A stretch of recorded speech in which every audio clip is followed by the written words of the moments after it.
Hello, hello. Welcome back to Reflections and Encouragement with Mike Brown. I'm Mike Brown. I'm recording this on Friday, February 25th, 2022. And my goodness, y'all, there's a lot going on. So I really want to just, number one, just recap why I do these reflections and encouragement. I really try to reflect on the things that have transpired over the last few days, or I guess now weeks, since I've last engaged with you all here. But then two, I try to offer some words of encouragement as we approach the week ahead and the days ahead. That's number one, why I'm doing this. Number two, I do want to thank everybody for the continued thoughts and prayers as I continue on my epilepsy journey. I'm happy to share that my last seizure was on December 17th. And so I made it 2 months now, seizure free. And I'm just taking it one day at a time, trying to get through and hopefully get to 3 months, 4 months, 5 months, and go from there. But I do appreciate everyone and their thoughts and prayers as I've been going through this. And then I got to say, and I keep thanking people, but I'm going to keep doing it because I'm just so appreciative of people. But Little Netta's Gift is now at about, I've got, I think, 2,600 copies have been sold. And I've been selling this book, quite honestly, just purely through word of mouth and social media. Haven't really worked with any retailers or bookstores or anything like that yet. I'm planning to change that soon, but I'm just extremely grateful and thankful for everyone who supported the book. I do have about 400 copies left that I am able to sign and ship, and I'm happy to do so and just appreciate your support. Once again, it's a story about my late cousin and her really act of kindness as she gave away her gifts to children at her birthday party, December 27th, when she was 6. And so she gave her gifts away after she found out her friends at her party didn't get gifts for Christmas. So it's a story of love, compassion, and kindness. And I hope you check it out. It's also a book that's supporting a program in memory of my cousin called the Little Janetta Robinson Gifts of Love program. So if you buy a book or you buy a book for yourself or you buy a book to get donated somewhere, it's also supporting that program. So thanks again for that. As I reflect on a number of things over the past several weeks, right? As we all know, there's a lot going on, right? Russia, Ukraine.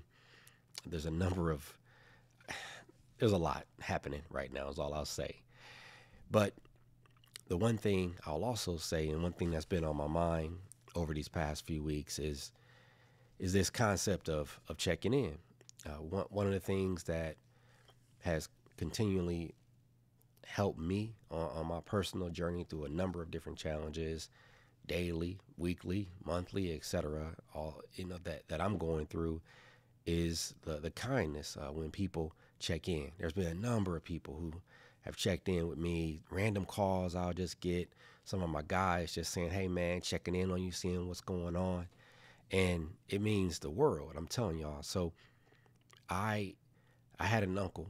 I have an uncle, Uncle Tim, who when I was a freshman at Notre Dame, when I went to Notre Dame as a freshman, I didn't know anyone there. I didn't have any family or anything that went there, and I was truly out of my element in the sense because I knew nothing about the place really, and I just dove into my experience there.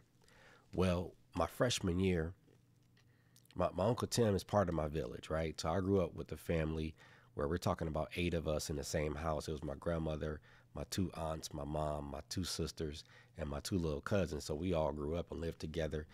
And then went to church all the time. And I had my church family, which was part of my family. So our family was a pretty tight village. So anyhow, my Uncle Tim, when I went away to Notre Dame, every Wednesday night, my freshman year, he would call at 10 o'clock Eastern.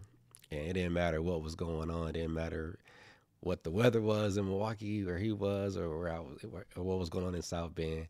He would always call, and I'm talking, y'all, it would be a 1 minute conversation sometimes. It would be a 10-minute conversation at times, but he just called to check in. And that meant the world to me because I knew at 10 o'clock that on each week, I would have time to connect with somebody from my village and really just get some words of encouragement, even if it's just a hello. And I share that because That's what I'm really trying to focus on doing more of for others, right? I try to check in with myself, right? Check in and see how I'm doing and make sure I'm good. But what I'm really also working to do more of, and what I really striving to do more of, is checking in on others. And Uncle Tim, he's actually a person where a couple weeks ago he came across my mind, and I said, "Hey, checking in on you, Uncle Tim. I'm giving you a call tomorrow," and I did. And so it was a great conversation. We just caught up on a number of things we hadn't talked in a minute, and it just lifted my spirits. I think it was enriching to him as well, and it was just good just to talk to him and hear his voice. Same thing when it comes to my mom and my aunt Elsie, and just a number of people that are in my village.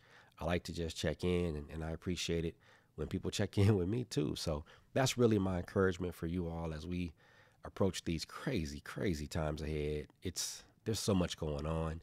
I just encourage us to continually check in on each other, really, really mean it too, and see how people are doing.